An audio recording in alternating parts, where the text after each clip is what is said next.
you all for joining. Appreciate the opportunity to present the story of PPM at the Tucson Airport Authority. So let's go ahead and get started. A little bit about me, so you know who you're talking to. My name is Keith Goodman. I'm the Director of Project Management Office at the Tucson Airport Authority, which I'll refer to as TAA throughout this presentation. I came here last year.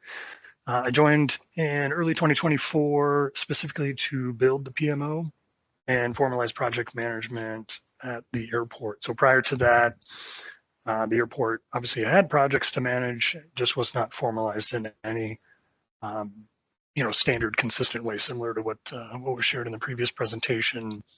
A lot of loose parts, if you will, but still functioning somewhat. But now what we're doing here is something pretty special by building this PMO and doing all the good things that come along with that. And we'll get into that a little bit more. So prior to coming to the airport, I've got PMO leadership experience in pretty diverse industries in theme parks, manufacturing, and finance, which has afforded me the opportunity to really see how different project management is applied across various industries. So while the overall practice of project management is pretty consistent no matter where you go, how it's applied can vary considerably. So consider that an asset in my toolbox, if you will. I've also implemented various PPM solutions, some focused on work management, others project management, but really just the overall goal there in those implementations was to fill a gap that existed in whatever that organization department was, and just make work a little bit more effective and certainly much more efficient than it had been. So no stranger to that. Love doing that, love efficiency. I kind of geek out a little bit about continuous improvement and finding ways to do work better and smarter and work a little bit less hard. A fun fact for me, although I'm new to the airport, I have had some sort of connection to aviation since birth. I was born into the industry, got some airline experience in my background, my family as well, that have been eyes upward into the sky since birth. And so kind of a full circle moment for me to come back into aviation after being away for a little bit. So this is pretty exciting for me to be here. So where is here? Here is the Tucson Airport Authority. We're a little bit unique. You might be familiar with some airport operations and that they are funded or governed by city, state, county, possibly. We are not. We're actually a nonprofit. We rely on things like revenue from parking, land leases, fuel sales, et cetera, to generate that revenue. Now, there are projects that are pretty significant in scale, such as runways and terminals, but those are funded by state and federal grants when we're awarded those, if we're fortunate enough to get those. But the Tucson Airport Authority has been around since 1948, and it manages both the Tucson International Airport and Ryan Airfield, which is a smaller general aviation airport, just a few miles to the west.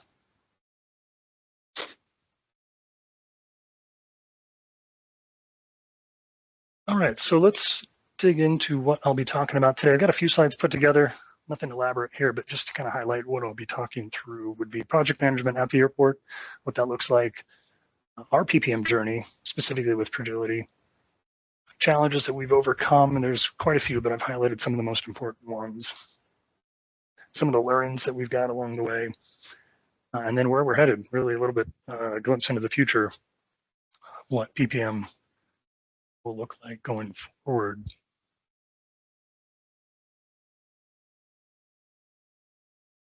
All right, so as I mentioned, prior to PMO being stood up last year, we've been at this for about 18 months, but that's really just from a starting point. That doesn't mean we've been up and running for 18 months. That just means we hit the go button about 18 months ago, and ever evolving, continuously building, developing, thinking, but formal project management's important. You can imagine at an airport, any given airport, there's going to be several projects occurring at any given time. The roadmap is pretty extensive. There's several projects on the horizon. So really standing up a PMO and formalizing the practices that come along with that, very important. So when you have a new department, right, that means everything's new. New people, myself included, hired new people, new processes, new standards, new tools, That's a lot of new, right? So you go from not having anything, possibly Excel spreadsheets, possibly Word documents, PowerPoint slides, whatever that might be, to all of a sudden having this rigid framework. And I say rigid in air quotes, which you can't see, but it is mostly rigid with a little bit of flexibility. So again, a lot of change in a short period of time, still evolving. I'd like to think that we'll never be done. We'll just continue to evolve and grow and continue to change as the world changes around us. So we're managing, the PMO is managing about 15 to 20 projects at any given time, and that's across the entire team. There are 6 of us.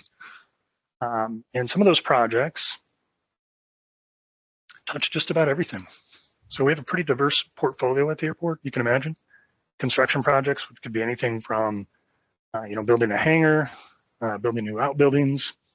There's IT projects, obviously a lot of systems, a lot of technology throughout the airport, anything from computer systems to the flight information display boards that you see when you're looking for your gate, as example. Roadways, we just completed a significant roadway project this summer. We renovated completely the terminal roadway, the main roadway that comes in and circles around the terminal and takes you right back out. Pretty extensive project there, but that was completed this summer. We'll do renovations across our facility. It could be renovating administration offices. It could be renovating parts of the terminal, whatnot. Obviously, there's operations and maintenance projects to address, runways, taxiways, and then tenant improvements. And that would be something like maybe a rental car facility, a restaurant, things like that. Can't forget about those. We've got to keep those up to date as well.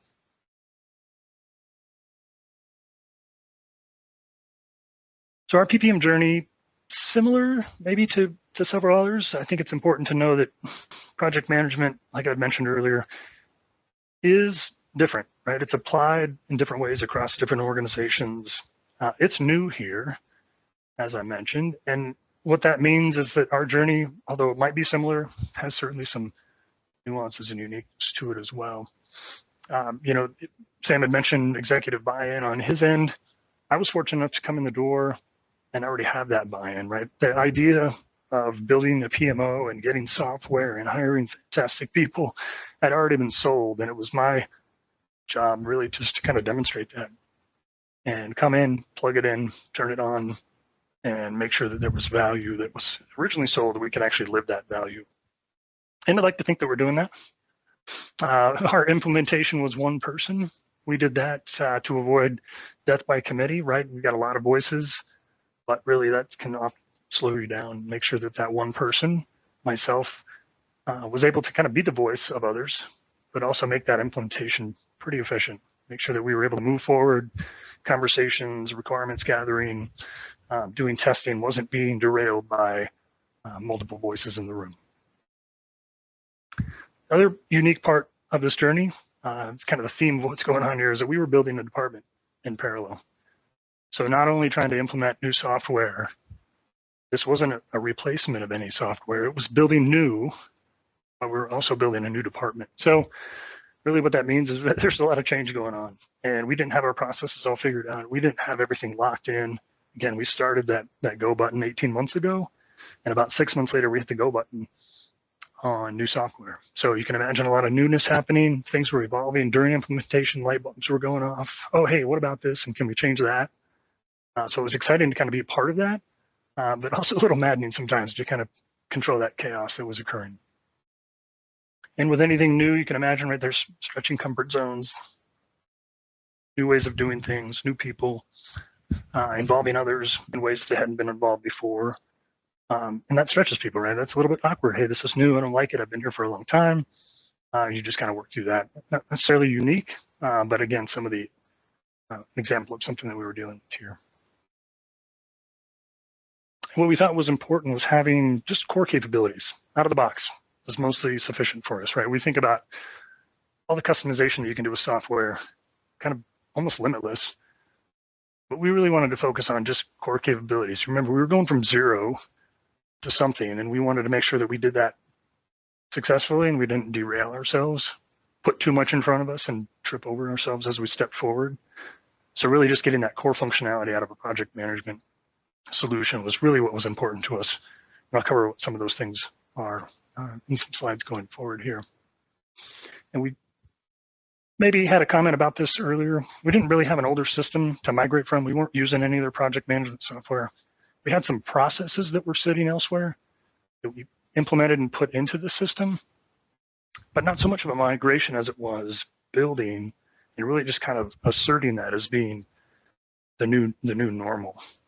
Migrations bring their own heartburn and headaches. Fortunately, we didn't have that.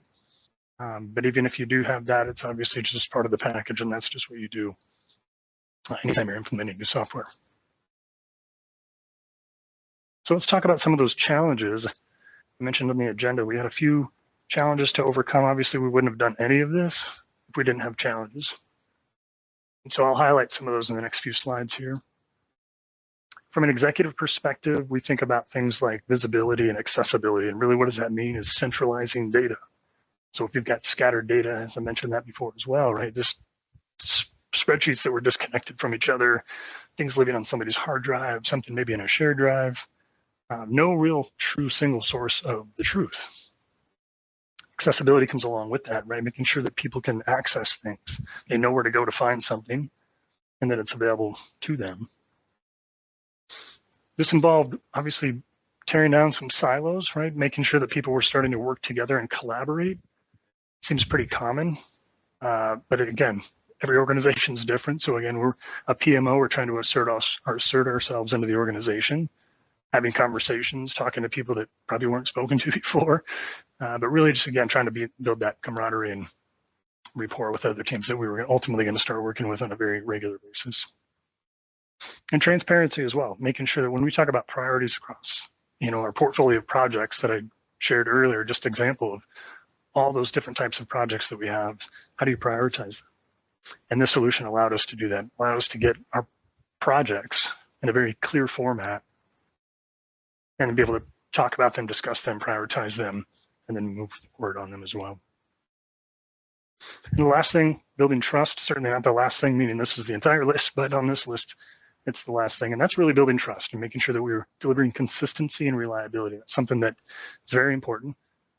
People look to a project manager, they look to the PMO as example, as being that center of excellence, that governing body that has all the answers and right or wrong, gives that direction to go forward. So from an executive perspective, this kind of highlight some of the most important ones that we were dealing with in terms of challenges being overcome. Next one was project intake. And this is the big one. This is actually fed into a lot of the elements of that previous slide. But just to show some snapshots here of what that looks like on our end, some of the challenges specifically we had would be slow approvals. Somebody submits a request for a new project, it's a new idea.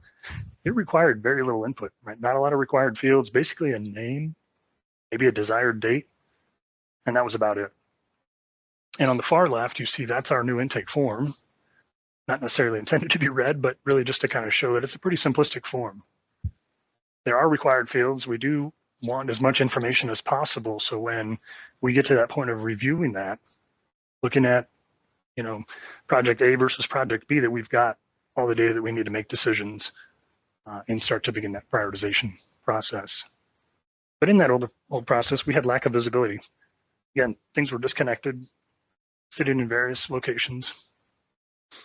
There were decision bottlenecks, a lot of different people involved, and we were probably oversaturating our approval process, something that's been since fixed, but a lot of people, a lot of time, a lot of steps just to move something through the process. And we've overcome that in this new process. And again, misaligned priorities, we talked about prioritization before, and having this new data in this new way allows us to prioritize more effectively. And the status, again, and when things are all over the place and you have no central place to find something, it's difficult to track status. Project idea comes in, it's an airport, right? So we don't necessarily submit something and jump on it, 2 days later. Some of this is annual planning. We're setting up things for, our next fiscal year or 2 or 3 fiscal years in the future. We want to be able to make sure that we're tracking those. Somebody puts in a request for 2028. That shouldn't go out to an abyss, right? It should be very clean and simple. And that's what that upper right image shows there is a very clean list grouped by status.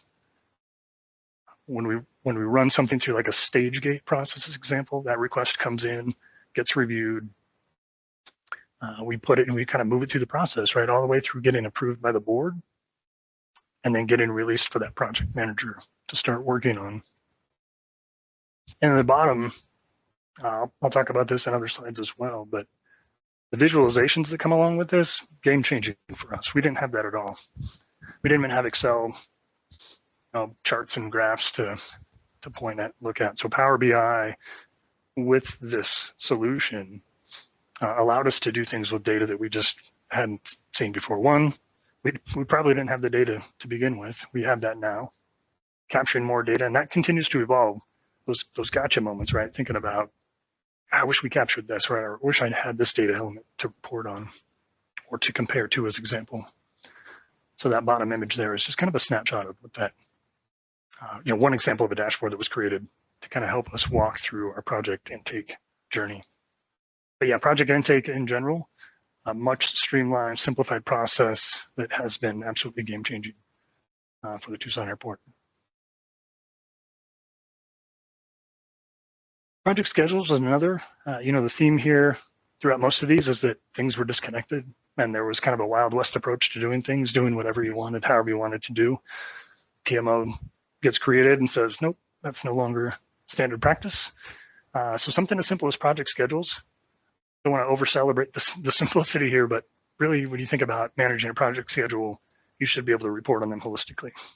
Be able to look at things and understand where things are at, have some sort of consistency in how projects are managed, be able to look at a project schedule, talk to people that are, assigned tasks and say, hey, you're coming up in a couple of weeks. I want to make sure that you've got what you need. So when the green light is ready for you, that you're ready to step forward with that. So this, just a few screenshots here of some of the consistency that you can see across there, just visually, right? They all look pretty similar. And that's important for not only reporting, but to effectively manage project. Because again, prior to that, very inconsistent in how we did it. There was no visibility. These things weren't connected. So everybody might have been using, maybe somebody was using Project Online, maybe somebody was using Excel. Those just weren't talking to each other. We didn't have a really good grasp on dependencies as well. So, setting up people for success, we're looking forward. We're seeing when people have some project activity to do, we can engage them early. That person's going to know that they're waiting on somebody else, as example, or waiting on something to happen. And then it avoids some of the resource conflicts. Showing up at somebody's desk and saying, hey, I need you to do something, versus today we can plan that out, schedule it, and say, November 1st, you're going to be needed for X, Y, Z.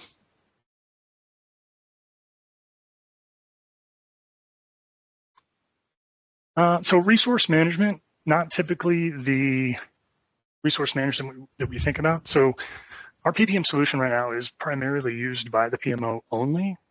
Resource management traditionally is managing resources who are assigned tasks in your project.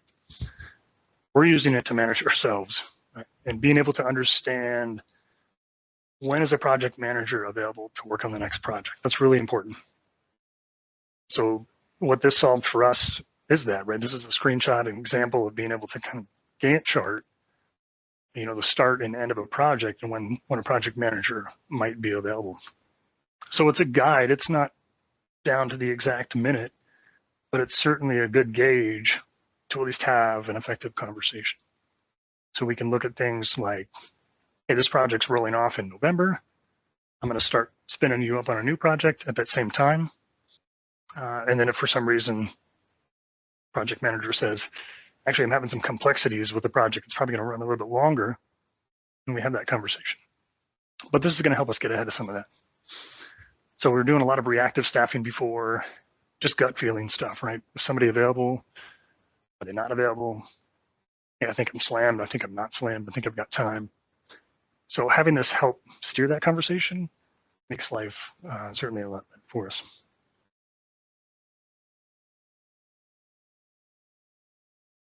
And the last challenge that I'll highlight here is project status. So we have a monthly status report out to the entire organization.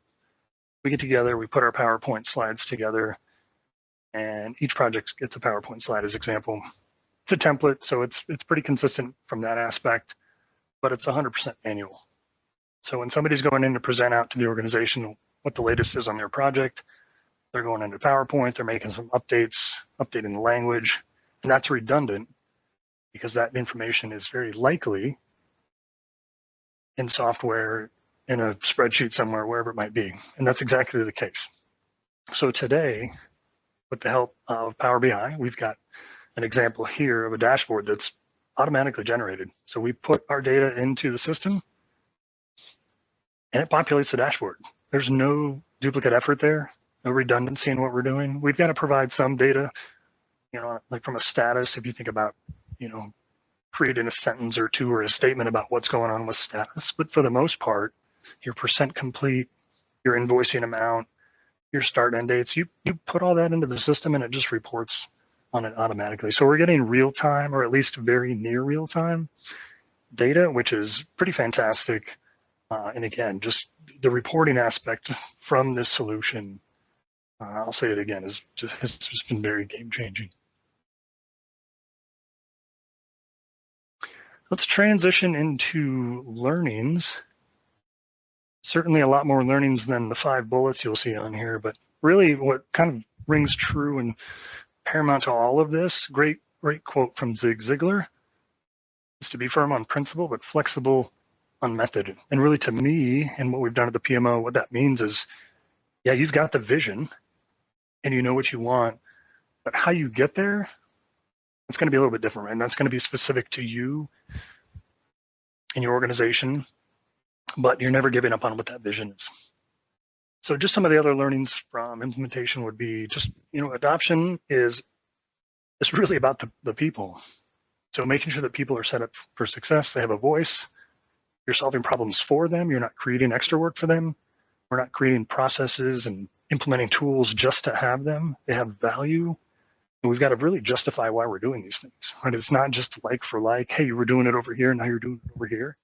It should be more about, I'm saving you time, I'm giving you heads up time, no more heads down into your spreadsheets and things like that. We do automation right, that creates more time and more capacity for you as an individual. Again, some of this is not rocket science, but moving to a structured process requires patience. Again, that vision of, hey, we want this, we draft it out, it looks great on paper, doesn't always go that way, right? Doesn't always execute as smooth as possible. And maybe in the end, it doesn't really look exactly like how you thought. So just be patient with that and know that it is a process. I mentioned a little bit about data earlier and making sure that, hey, keep it simple, but have those as much standardization established as early as possible. That avoid a lot of back work and I wish I had done this. I wish I had captured this data. Try to define what that is as early as possible, socialize it, making sure that right out of the gate that you're capturing the data that you need. It'll make life a lot simpler. And then similarly, start with that core functionality. I mentioned this earlier, but that was kind of a lesson learned is you might want to just have all the bells and whistles and do all the most amazing things with it, but you want to make sure that, for success, that means kind of start small, that crawl, walk, run mentality, and then build out as needed. Your organization's going to change with it. Hey, we want this now. We want to shift and go this direction, and then we'll be able to do that because we didn't over customize or over engineer what we set out to do. And then, of course, again, not anything mind-blowing here, but good reporting improves decision-making. I know, it's pretty significant, but it does, right? It's important to have reporting and dashboards to be able to visualize all that noise that's happening with projects. There's so much going on that a simple report, a simple visual can help you kind of have those aha moments and say, wow, didn't realize that was happening. Can help you stay ahead of many things that you hope do not materialize. So let's talk a little bit, when we think about lessons learned and from implementation, let's talk about PROJILITY and why did Tucson Airport Authority pick PROJILITY?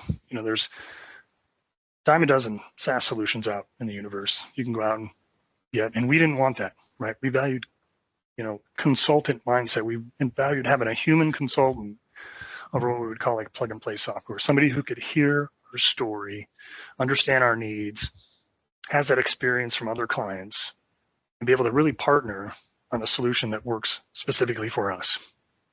And that's, I put that as the top bullet because that's really what's important and why actually I'm standing here having this conversation with you all today.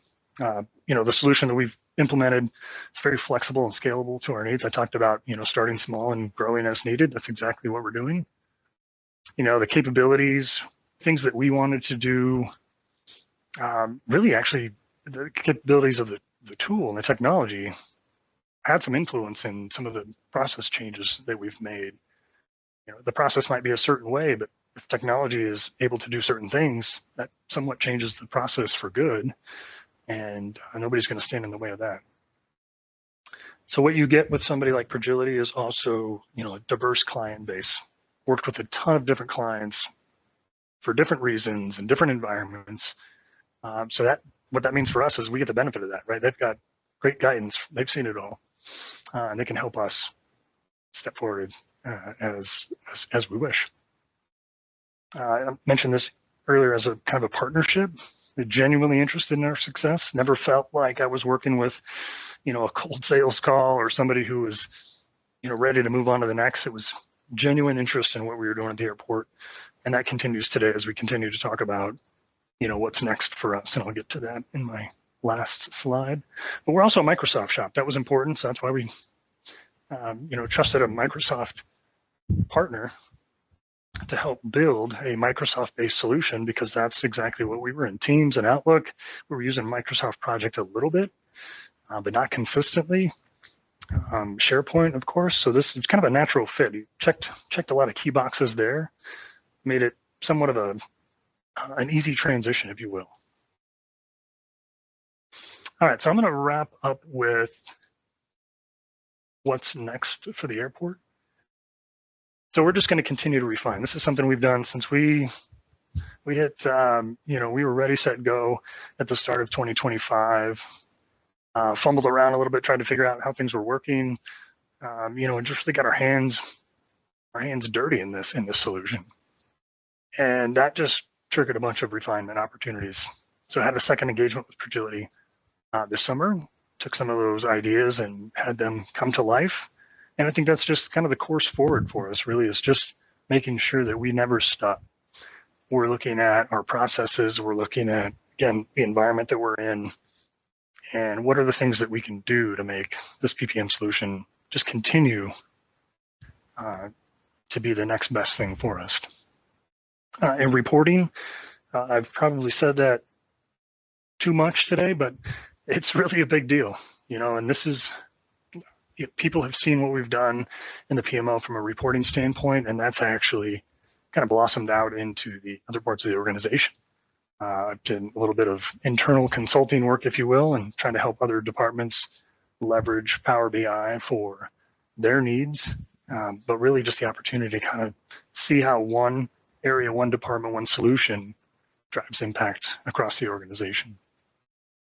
And then lastly, we're very interested in objective prioritization, which really means kind of taking that gut, that, hey, I think, I feel like this is important, and really putting some, consistent data-driven questions, answers, solutions behind that.